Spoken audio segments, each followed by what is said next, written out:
Bien-aimés le Seigneur, nous voici encore dans notre programme d'enseignement concernant le thème quand la loi maudit, la grâce bénie. Nous allons continuer aujourd'hui également pour essayer de creuser encore plus dans ce thème-là, que je dirais un thème qui crée ces petits problèmes au niveau de la compréhension des doctrines chrétiennes. Mais que Dieu ce matin nous fait cette grâce de pouvoir nous humilier honnêtement et de comprendre ce thème. Amen. Amen. Merci Seigneur. Bien. Nous poursuivons, comme vous avez dit tantôt. Il était question de vous faire comprendre que la grâce, elle n'est pas cette doctrine qui pousse le chrétien au péché. Loin de là. Nous disons dans Romains, l'apôtre Paul le dit dans le livre de Romains 6. Il est dit également ici dans Romains 6, un instant, le temps que je trouve cette page-là. Amen. Bien, voilà, il est dit. Que dirons-nous donc? Au verset 1 de Romains 6. Que dirons-nous donc? Demeurerions-nous dans le péché afin que la grâce abonde? Loin de là. Nous qui sommes morts au péché, comment vivrions-nous encore dans le péché? Ignorez-vous que nous tous qui avons été baptisés en Jésus-Christ, c'est en sa mort que nous avons été baptisés. Nous avons donc été ensevelis avec lui par le baptême en sa mort, afin que, comme Christ est ressuscité des morts, par la gloire du Père, de même nous aussi nous marchons en nouveauté de vie. Vous voyez, ici, l'apôtre Paul se pose une question fondamentale. Parce qu'il y avait à l'époque de l'apôtre Paul des gens qui accusaient Paul que le fait de prêcher la grâce de Dieu, c'est comme si Paul était en train de pousser les chrétiens à plus pécher. Parce que bon, la grâce, elle est là, elle ôte le péché, elle tient le corps du péché. Jésus-Christ, c'est lui qui a payé le péché, c'est lui qui a donné sa vie pour que le chrétien la vive par la foi en Christ. Donc du coup, le chrétien peut vivre comme bon lui semble. Non, béni. Non, béni. La grâce ne supporte pas le péché. C'est ce que nous essayons de démontrer depuis là. La grâce ne supporte pas le péché. Non. Cependant, la grâce est attirée par le péché. C'est pas la même chose. Là où est le péché de l'homme, la grâce vient.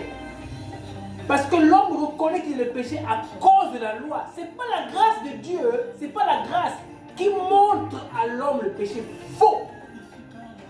C'est la loi de Dieu qui montre à l'homme le péché. Parce que le péché est contraire à la nature de la loi de Dieu. Donc c'est la loi qui montre le péché.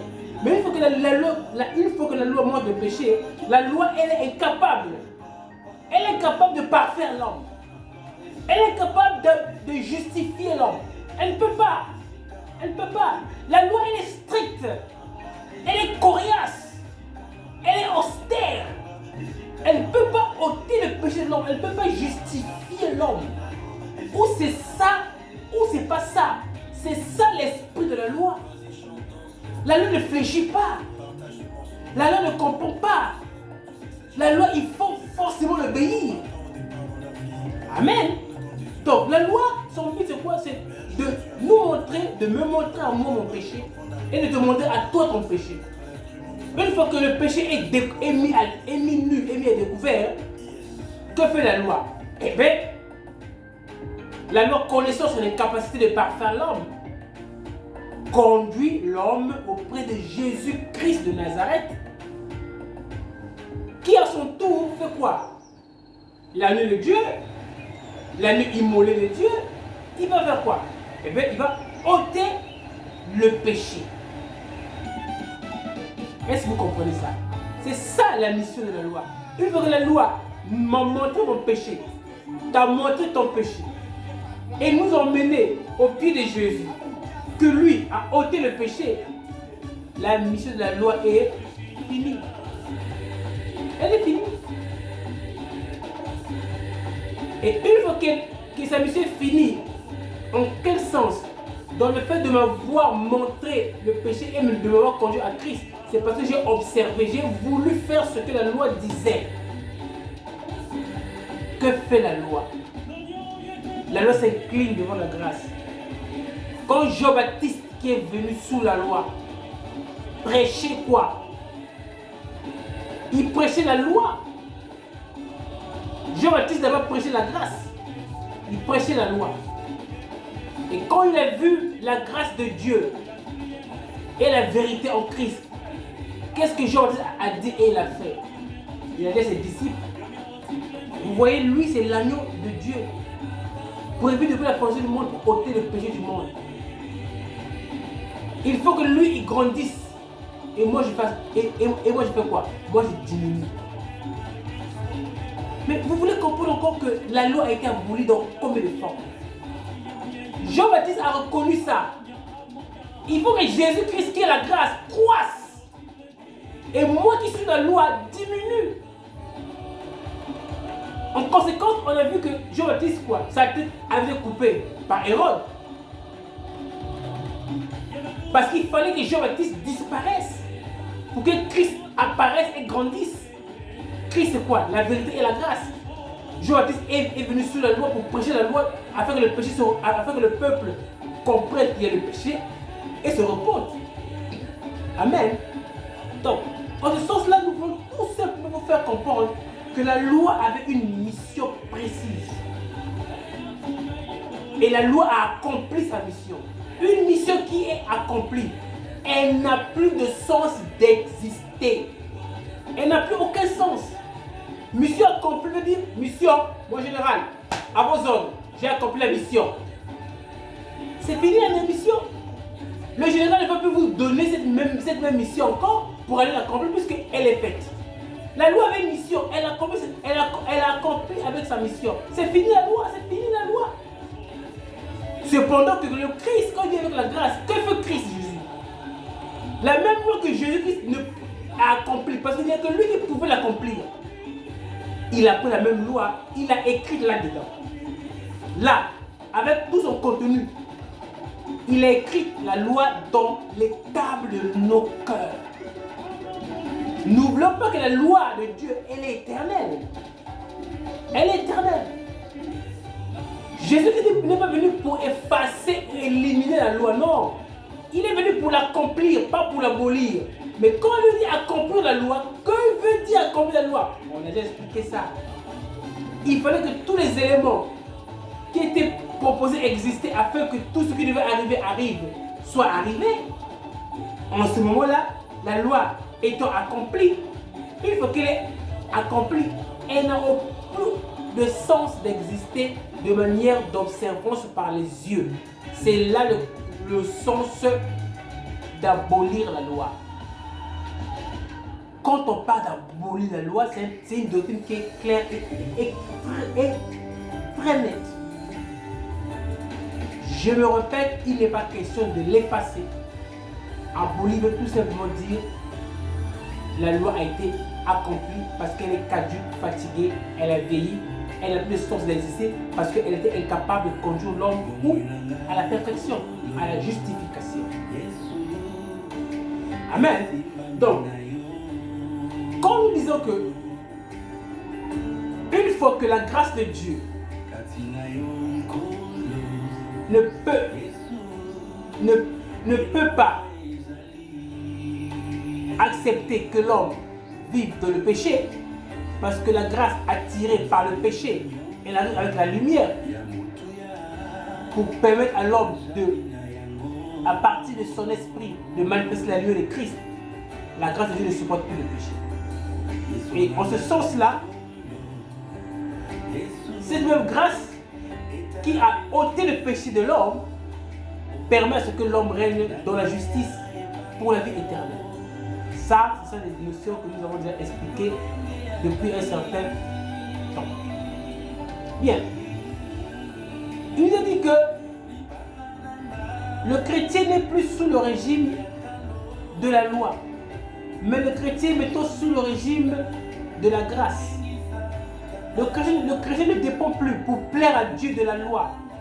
C'est-à-dire que le chrétien, pour plaire à Dieu, il ne dépend plus de l'observance de la loi, de pratiquer des choses, de faire des choses telles que de payer les dîmes, les offrandes, de beaucoup prier, de marcher, de s'efforcer de marcher dans la sainteté, de faire tout ce que la parole de Dieu dit afin qu'il plaise à son Dieu. Non, ça c'était l'esprit de la loi. Le chrétien n'est plus là. Ceux qui ont essayé de le faire, ils n'ont pas pu. C'est pour cela, par la miséricorde et la bonté et l'amour de Dieu, Jésus-Christ est venu pour accomplir ça à la place de l'homme et donc donner cadeau. Cadeau quoi? L'accomplissement total de la loi de Dieu à l'homme. Afin que l'homme vive maintenant par la foi qu'il a en Jésus-Christ. Donc on n'est plus sous le régime de la loi. On est maintenant sous le régime de la grâce. Il faut que l'Église comprenne ça. Que veut dire être sous le régime de la grâce? Ça veut tout simplement dire que la loi de Dieu, elle n'est plus sous les tables de pierre que d'ailleurs Moïse avait brisées. Vous connaissez l'histoire. Elle est maintenant sur les tables de notre cœur. Rappelez-vous que l'histoire de Moïse, quand il brise les premières tables, Dieu va encore réécrire sur d'autres tables que Moïse avait taillées. Ça, c'est un thème que nous pourrons parler après. Pourquoi Moïse va tailler les pierres, ça c'est un thème. Mais Dieu va réécrire sur d'autres pierres que Moïse va tailler. Il va ordonner à Moïse, cette fois-ci, prends les deux tables de pierre que toi Moïse tu as taillées et que moi Dieu j'ai écrit par mon doigt, place-les dans l'arche. Ce que je viens de dire là, c'est l'image, c'est l'ombre de quoi? De la nouvelle alliance. Il fallait que la loi de Dieu soit placée dans l'arche. L'arche, c'est quoi? C'est le cœur de l'homme. Avant Moïse, quand Moïse va briser au début les deux premières tables de pierre, Dieu ne lui avait pas donné l'instruction de placer ces premières tables de pierre dans l'arche. C'est ça qui était donc à l'origine de la rébellion. Les hommes ont essayé d'obéir, ils n'ont pas pu. Vous voyez que même dans l'Ancien Testament, Dieu donne des exemples pour nous faire comprendre qu'aujourd'hui, la loi de Dieu, elle est où? Elle est là, dedans, elle est écrite. Elle est dans l'arche, dans mon cœur, dans ton cœur. Amen. Ça, c'est très important pour que nous puissions avancer dans la compréhension du mystère de la grâce de Dieu. Je me répète, qui ne supporte pas le péché. La grâce vient ôter le péché. Mais, bien aimé le Seigneur, quand la grâce a ôté le péché, on dit que la grâce d'une personne, c'est Jésus, a ôté le péché. Dites-moi, où est le péché? Où est le péché? Le péché où? Puisque la grâce a fait quoi? A ôté le péché. A ôté, pas a ôté le péché, pas couvert, mais a ôté le péché. Où est le péché? Où est le péché? Il n'y a plus de péché. Bien évidemment, nous allons poursuivre l'enseignement. Il y a plusieurs choses à parler. Nous comprenons que là, quand on parle de ça, on parle d'abord au niveau de l'esprit de l'homme. Nous comprendrons la différence entre l'esprit, l'âme et le corps. Le temps viendra. On va pas à pas. Donc, au niveau de l'esprit de l'homme, la grâce est venue ôter le péché pour que l'esprit soit régénéré. Ça veut dire quoi? L'esprit de l'homme est créé à neuf. L'esprit de l'homme est créé à nouveau. L'esprit de l'homme devient une nouvelle création. Les choses au ciel sont passées. Tout est nouveau. Au niveau de quoi? Au niveau de l'esprit. Pas de l'âme ni du corps. Ça, c'est un autre sujet qu'on touchera après. D'abord, au niveau de l'esprit, tout est créé à neuf.